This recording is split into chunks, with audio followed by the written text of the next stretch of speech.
Maharaja Budhachandra College ki Students Union gi maraktagi sel tingdana admission toubada quota pibiyu haibata nattana puba thangba ngamlaroidaba demand kaya tousillakpana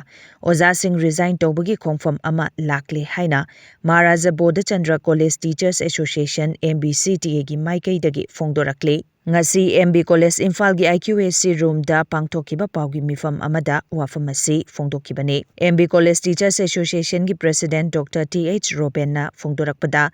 ngarang Manipurda phongba pauche kharada college asigi students union singna college asigi oiba chawkhat thorang sing tobada college asigi oja yauna principal na thingle haribo wafam adu yumfam yaudaba wafam amani college asigi oiba chawkhat thorang tobada karigumba athingba amata piba leite maru oina chawkhat thorang taunabagi mingda college asina piba ngamloidaba senfam piyu hairakpa tarabadi maduda college asigi oja sing amadi principal na piba ngamloi khudam oina hauze college da students union gi thaupuriba luchingba mahiroi sing ayamba 6th semester loiraba mahiroi ngaktani loinana college asigi oina union allocated budget asi lupa lakh 3,39 ga chamani masigi manungda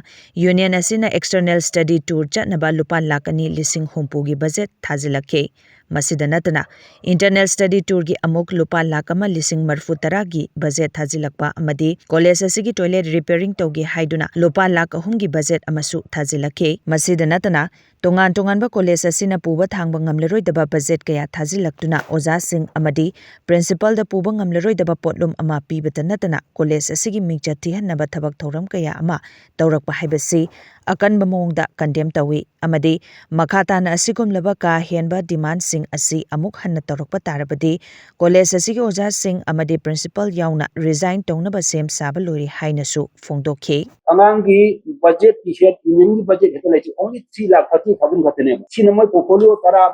nipan tara si yentu oba apang di kharam mani dimang da tabak si sina gado bane ba adu makoin hari bi plak amma khatana se kanu ki tele bi kiri ko 3 lakhs bi wajele degi kanu da external expression ki 2 lakhs sabun people ware ma to da pubo thamu namu da session mayam chi lakho degi akoi gi oja in charge sing se tham ngam ko da kasena yaraga di akoi in charge picture gi haidina higher authority da higher education ki level authority ko to go request to jero bani hari ba anang sing akoi gi ni anang sing ke was almost 6 semester pass ko le ga ma almost college gi matam ruwa bhai ta ni ko du ma makal mo gi anga mo oi adagi se yam nungai ta bamna especially akoi gi general secretary side gi college odaching ma principal authority da ta ni ko sam chitan was ko ki doctor la ko siu ma ja ko na su tumpi na thena ko